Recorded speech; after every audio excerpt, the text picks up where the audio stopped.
eu sou o professor Castor Cartelli, nasci na Espanha, cheguei ao Brasil em 1957. Conheci a PUC quando não era PUC, quando era seminário, e quando começou a biologia, eu estava então no Colégio Loyola, fiz biologia à noite, sou da segunda turma, então há 50 anos, e fui o primeiro aluno a ser professor da biologia. Entre outras coisas, há 64 anos que eu sou professor, fora da PUC, não é antes, já em diversos colégios. E fiz a biologia, fui convidado para ser professor de paleontologia, fiz de professor 1 ano, depois fui fazer o mestrado, fui o primeiro aluno do curso a fazer o mestrado, retornei e aí comecei com a loucura de paleontologia, museu. Eu era tido como alguém que era débil mental, não é? Porque isso nunca poderia acontecer na PUC, mas acontece que aconteceu. Foi um trabalho de constância com os meus alunos e é hoje uma das coleções mais significativas que existem, de 25, 30 mil, 40 mil anos atrás, os animais, os fósseis de animais que aqui estão depositados. Então temos uma coleção em volta de 70 mil peças de macro-mamíferos, algumas de répteis, de aves, de anfíbios, mas predominantemente de mamíferos, e de micropaleontologia, pequenos roedores, muitos ossos de morcego. Eu calculo que temos em volta de 1 milhão de peças. Então é uma coleção excepcional, aberta ao estudo de muita gente. Tem sido publicados artigos em quantidade, e especialmente espécies que eram desconhecidas, pelo menos 12 espécies que não eram conhecidas pela ciência, que aqui foram descritas, não é, por mim e por outros pesquisadores junto comigo. Então é um tesouro que, graças a Deus, está muito bem depositado, muito bem guardado aqui na PUC. Atrás de mim está uma série de estagiários, sempre aberto para os estudos de estudantes que se interessam, e escrevi vários livros, não é? Especialmente eu tenho muito carinho com livros escritos para crianças, que parece uma coisa menor, mas eu estou plantando o futuro. E livros mais sérios também, não é? Me consola muito que um dos livros já atingiu uma tiragem de 100 mil exemplares. Eu gostaria muito de conseguir fazer um filme, porque sei que é um livro que leva muita informação imaginativa para as crianças, e é de pequenino que entorta o pepino, não é? E isso é minha... Eu tenho colaborado, enfim, agora não tanto, com o meio ambiente. Fui durante muitos anos do Conselho de Política Ambiental do Estado, presidi diversas câmaras, e alguma coisa pelo meio ambiente a gente também fez. E fui diretor de uma OVNI e colaborei muito com o zoológico, e assim vamos.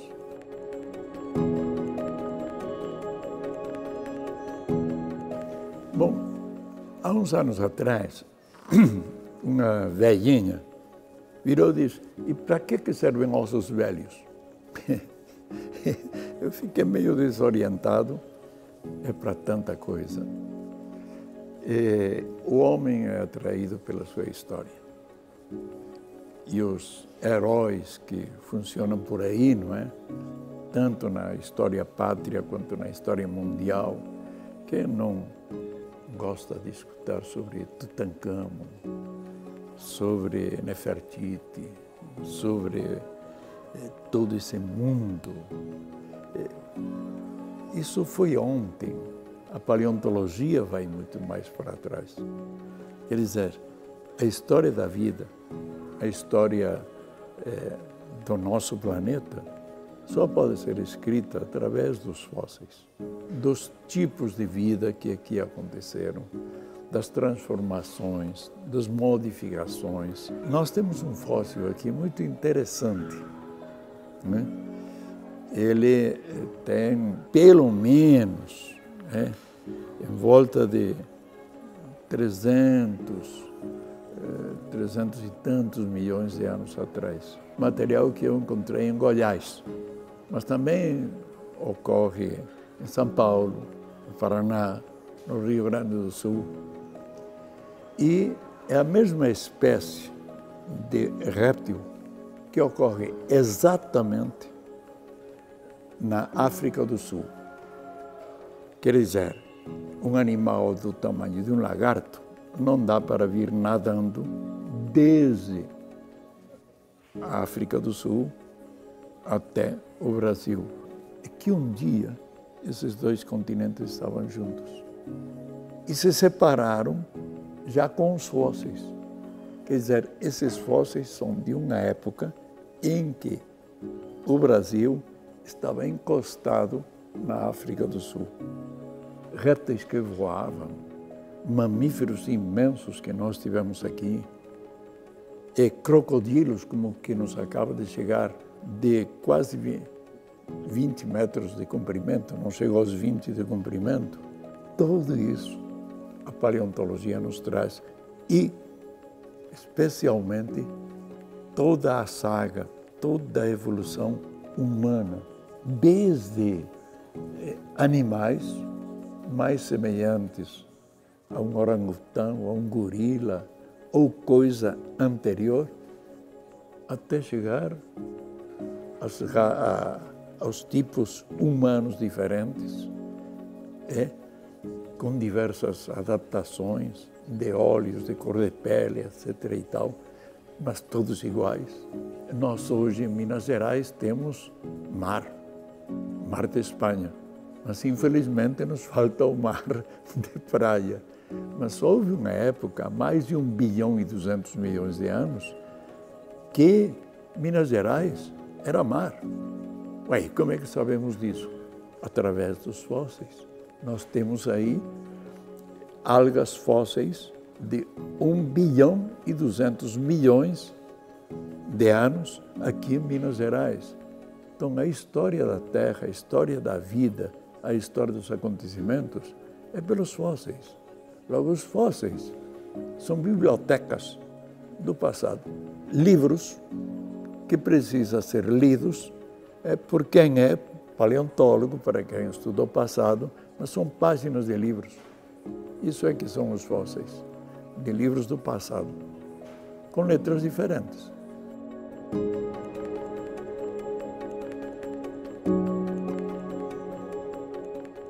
É uma inquietude, é inato, coisa que não tem uma vaca, coisa que não tem um cavalo, coisa que não tem um macaco, a inquietação do nosso passado.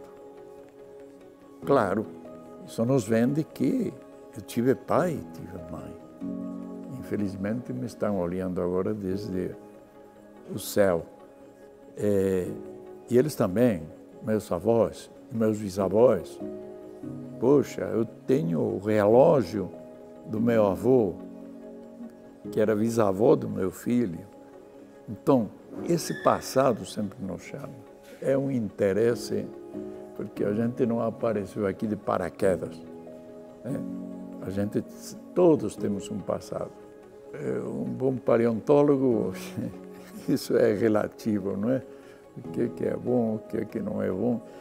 Tem que estudar muito e dedicar-se. Quer dizer, atrás de mim estão estagiários estudando material e novas perspectivas. O que ontem valia, hoje parece que não vale mais, porque tem mais instrumentos. Nós temos aqui, por exemplo, fichas. Eu fiz 40 mil. Só me faltam 30 mil, quer dizer. E a ficha de cada peça que está aqui é a carteira de identidade dela. De onde que veio, quando é que veio, quem é que pegou, quem é que identificou. Ela foi para algum trabalho científico, as modificações que vai acontecendo e especialmente estudar, fazer calo no cotovelo e ver que a gente sabe muito pouco. Por isso é que aquela fala, só sei que nada sei, Aristóteles.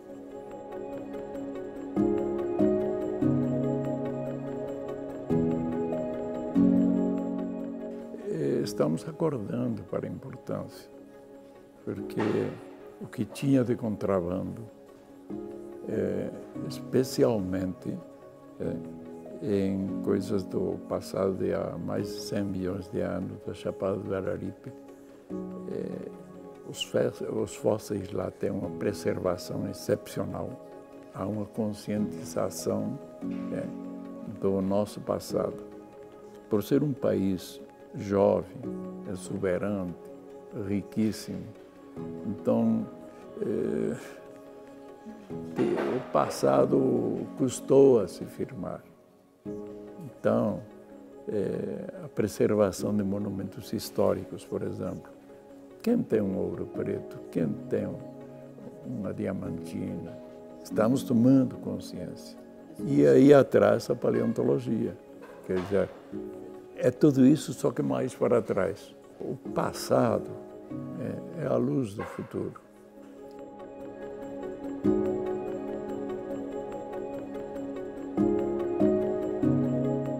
Hoje as cópias, e especialmente com 3D, são de uma perfeição assombrosa. Hoje não há necessidade de se expor o original. O original fica bem guardadinho nas gavetas e não vai ser submetido a perfurações, a segurar com ferro todo aquele negócio. E especialmente questão de segurança. Olha o que aconteceu no Rio de Janeiro. Todos os originais já eram. Por exemplo, eu acredito que era o símbolo do museu. Você entrava no Museu Nacional e apoiado numa árvore estava a espécie chamada Eremotherium laurilardi, quer dizer, a preguiça gigante. Dançou. Perdeu-se.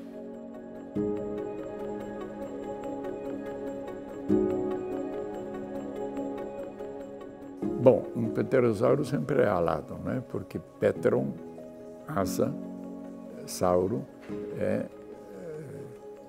vamos dizer assim, réptil alado. Não tem, quer dizer, claro, é importante, mas já deu pterossauro no Rio Grande do Sul e especialmente no Nordeste, na Chapada do Araripe, e andavam voando aí por todo o Brasil, igual a companhia aérea, um AOL do passado, não é? Então, apareceu aí, e como pode aparecer em outras partes do Brasil, que tenha restos do Cretáceo, por exemplo, de há 120, 130 milhões de anos atrás.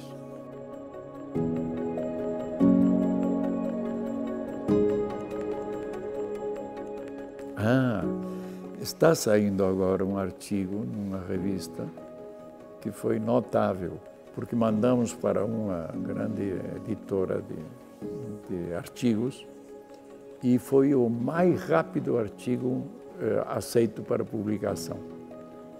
Menos de uma semana estava aceito. Isso é uma raridade. Por quê? Porque o tema é maravilhoso. Nós encontramos a mãe de uma preguiça com um filhote ainda sem nascer. Estava dentro da mãe. Então, um feto muitíssimo completo. Eu encontrei faz muitos anos numa gruta da Bahia muitos anos, e ficou aí aguardando. Claro, era feto e então não cresceu, senão já teria feito barba e cabelo. Mas cada fóssil aqui eu fico feliz porque cada fóssil é importante. É lamentável, não é, que o país do futuro olhe pouco para o país do passado. Então, a história parece que começa com os portugueses em 1500. Não, os povos originais, não, são os povos donos, com histórias ainda a ser desbravadas. A valorização da parte histórica. Eu fico chocado em que uma criança não saiba que, vamos dizer assim, que os dinossauros mais antigos são brasileiros. Não saiba que o macaco mais antigo que se conhece é brasileiro. Não saiba que a ecologia foi fundada através de estudos feitos por botânico, que era aluno de Lund e estudou na Serra da Piedade as relações entre os vegetais, e aí começou a ecologia. Tudo isso faz parte, né, do orgulho da nação. Isso não se coloca nos livros de história ou nas alusões. Não é possível. Eu comecei a pensar que tínhamos que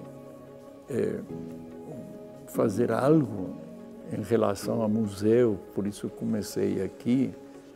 Quando nos Estados Unidos eu visitei uma exposição que tinha em Washington, no Smithsonian Museum, de mini zoológico de invertebrados.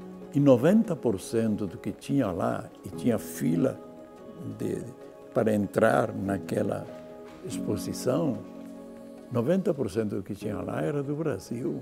Quando eu vejo essas crianças e o sacrifício que faz a PUC, mas que estamos plantando o futuro. Nós falamos, não é, na preservação da Amazônia, etc. e tal, mas o que tem lá dentro? Que tipo de vidas tem lá dentro? De aves, de mamíferos, de répteis, de botânica. Por isso é que nosso museu, que é uma vitrine em que a PUC está investindo agora com o planetário, e vai-se além, a mata, que é maravilhosa aqui, junto com o Horto, que tem a Federal, um outro museu lá, colocarmos isso à disposição da cultura, desde lava a alma ver esses meninos. Quer dizer, nós estamos plantando o futuro. Eu acho que é o maior trabalho de extensão de uma universidade, é o que está fazendo a PUC em Minas. Acreditou que o museu era possível e aí está. Quer dizer, isto é um milagre e é realmente de tirar o chapéu para a PUC ter a coragem de uma universidade católica ter essa, vamos dizer assim, um monumento à vida. Em última análise, é um louvor diário à biodiversidade que Deus colocou neste país. A única coisa que talvez possa ser louvada em mim é a constância e o trabalho. E foram acontecendo as coisas, não sei como. Tem vezes que eu assusto, digo, como é que a gente conseguiu fazer tudo isto? Pela colaboração dos meus alunos também. Então, eu acho que se eu tive um mérito, foi o de morder o osso e não largá-lo. Então, dia a dia, a gente confiando em que pode fazer alguma coisa, vai atrás, as coisas vão acontecendo. Depois leva um susto disso. Eu não sei como é que a gente aconteceu, mas acho que no dia a dia confiando em Deus, acreditando que sempre dá para fazer um pouco mais, conseguindo gente que pensa igual a você e vai empurrando para frente. E as coisas vão saindo. Por exemplo, eu tenho muito pedido a Deus que me veja, que me deixe ver uma exposição que queremos fazer, que é da evolução humana. Nestes tempos de idiotice, tanto estrupício mental, ter na Universidade Católica a evolução humana é dizer que Deus está sempre presente na história da vida e que chegamos aonde chegamos através de um percurso que a Previdência Divina colocou, que é a história humana. E que uma Universidade Católica não tem medo da ciência, porque a ciência é um produto divino e nunca a criatura vai anular o Criador. Por isso é que uma Universidade Católica não tem medo da ciência. Ao contrário, a ciência é a glorificação de Deus. E isso é o que vai mostrar a evolução humana, que não é a evolução contra Deus, mas é a glorificação de Deus. É o instrumento que Deus usou para estar sempre presente na história da vida.